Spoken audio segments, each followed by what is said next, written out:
Bismillah, walhamdulillah, wassalatu ala rasulillah wa ba'd. One of the most difficult days that every human will encounter is the day of resurrection. A day which will last for 50,000 years. And the ahadith inform us that the sun comes down and men will boil in heat, and they will be standing in puddles of sweat in a time of great difficulty and anxiety, and not for 1 day, 2 days, but for a equivalent of 50,000 years. Allah Rabbul Izzah protect.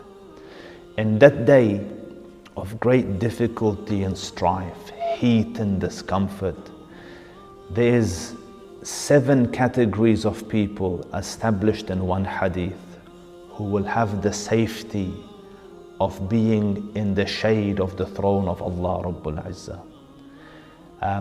They are what I call the Magnificent 7.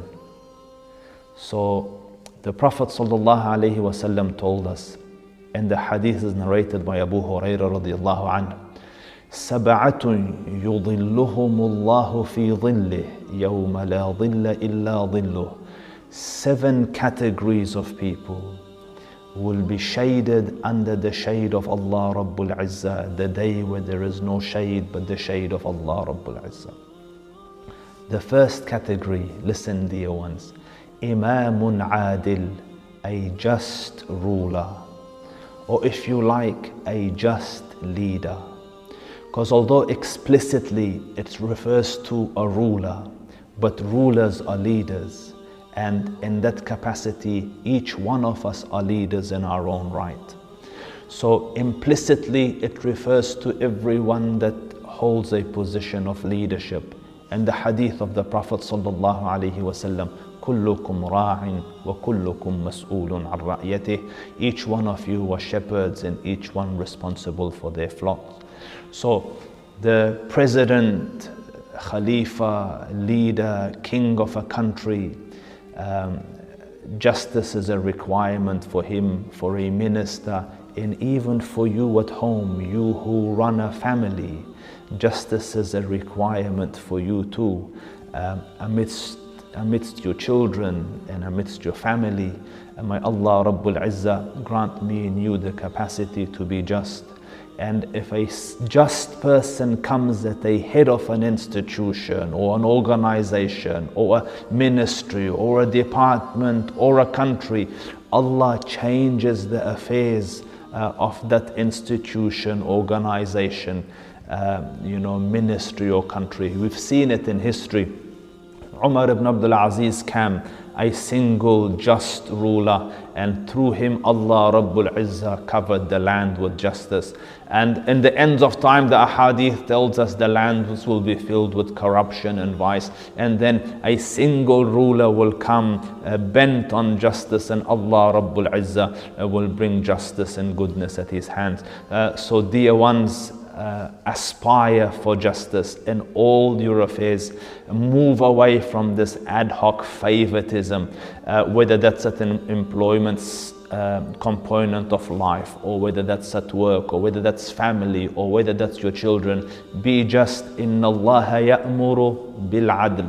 Allah Rabbul Izzah grant me and you the ability to be just. That is the first and foremost. Imamun adil.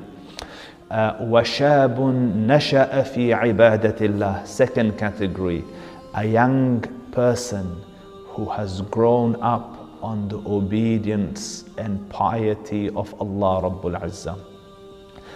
And young is different for different people, and some scholars consider up to 45 young, so you're all good inshallah.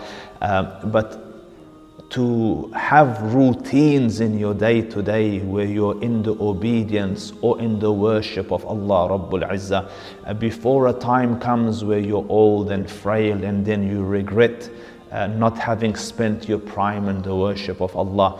And what better a way to spend the precious moments of life than in the obedience and in the worship of the Dhul Arsh al-Majid and Fa'alul lima yurid.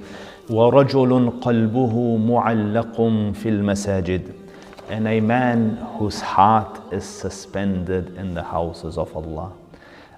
So the type of person who loves the masajid, and not only that, but as he's out and about his normal work and life, and the heart is longing to be back in the masjid, and he's thinking, inshallah I will get there for Asr, or inshallah I will get there for Maghrib. And his heart, although he is other ways, in other places, but his heart is suspended in the masajid. رجلان تحابا في الله اجتمعا عليه وتفرقا عليه. Two people who love one another for Allah's sake, as in two brothers or two sisters who love one another for Allah's sake. They come together out of that love and they part out of that love, as in love they come and in love they go. And this is a beautiful way of earning the mercy of Allah. Love another brother for the sake of Allah. Love another sister if you're a sister for the sake of Allah. And listen to the hadith, and the hadith is the hadith Qudsi. The Prophet sallallahu alaihi wasallam naqlan an rabbihi jalla subhana informs us, المتحابون بجلالي اليوم أظلهم في ظلي يوم لا ظل إلا ظلي. For those who loved one another for Allah's sake, today I will shade them under my shade, the day where there is no shade but my shade. And even bigger than this is المتحابون بجلالي لهم منابر من نور يغبطهم النبيون والشهداء.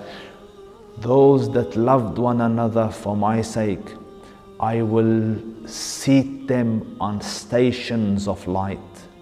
Like in the Akhirah, you will sit on stations, thrones of light, and prophets and martyrs will envy you. Why? Because you loved another brother for khalisan lillahi tabaraka wa ta'ala. Or a sister loved a sister just for Allah Rabbul Izzah, and for the proximity that they have to Allah Rabbul Izzah. The next one, وَرَجُلٌ دَعَتْهُ امْرَأَةٌ ذَاتَ مَنْصِبٍ وَجَمَالٍ فَقَالَ إِنِّي أَخَافُ اللَّهِ. And a person who is invited to indecency, adultery, fornication by a woman who has status and beauty, and this person has the consciousness and the presence of mind and the goodness of character to say, I fear Allah. And وَرَجُلٌ تَصَدَّقَ بِصَدَقَةٍ فَأَخَافَهَا حَتَّى لَا تَعْلَمَ شِمَالُهُ مَا تُنْفِقُ يَمِينُهُ. And a person that gives charity and gives it so secretly, so quietly, with so little fuss, that his left hand doesn't know what his right hand has spent. So he doesn't take pictures and Instagram it and promote it and YouTube it and Facebook it. Although if he's doing that to encourage others, it is meritorious and there's nothing wrong with it. But this is another level altogether for those who spend in the path of Allah so secretly that no one knows about it. I know of cases in other countries, because the winter used to be very cold and snow covers the land. And these righteous individuals who no one knows would wrap cloths around their faces and pick up bags of coal or wood fire and go place it behind the house of a person who was having difficulty through the winter. And without any note or anything, they just used to walk out or walk away. The person used to come out and look that there's a big bag of coal or wood for them to burn through the winter. They don't know where it came from, but they know it is for them. That person doesn't want any recognition, any note, any notice. The one who he wants recognition from sees it and doesn't need any evidence beyond that for. So give sadaqah, dear one, especially now, so quietly and with such little fuss, that the left hand doesn't know what the right hand does. وَرَجُلٌ ذَكَرَ اللَّهَ خَالِيًا فَفَاضَتْ عَيْنَاهُ. And the last category, and by no means the least, a person who remembers Allah in seclusion and his eyes tear. So you're driving and you recite a verse and a tear comes down your eye. Glad tidings to you, you have made it into this category, the ones whom Allah says, the hadith says about, that they will be given the shade of Allah Rabbul Izzah, the day where there is no shade. Or you're walking and you recite a verse, or remember the mercy of Allah Rabbul Izzah and your eyes tear. Or you're listening on your desk at home to a YouTube lecture and you hear about your Lord, and quietly, secretly, in that intimate moment where there's no one, just you and your Lord, your eyes tear whilst others are spending that same time in wrong. So Allah's hadith of the Prophet says, you will be given shade the day where there is no shade but the shade of Allah. May Allah Rabbul Izzah make us of those who have security on that day, and who have safety on that day, and who are given shade under the shade of Allah, the day where there is no shade but the shade of Allah. Wassalamu alaikum wa rahmatullahi wa barakatuh.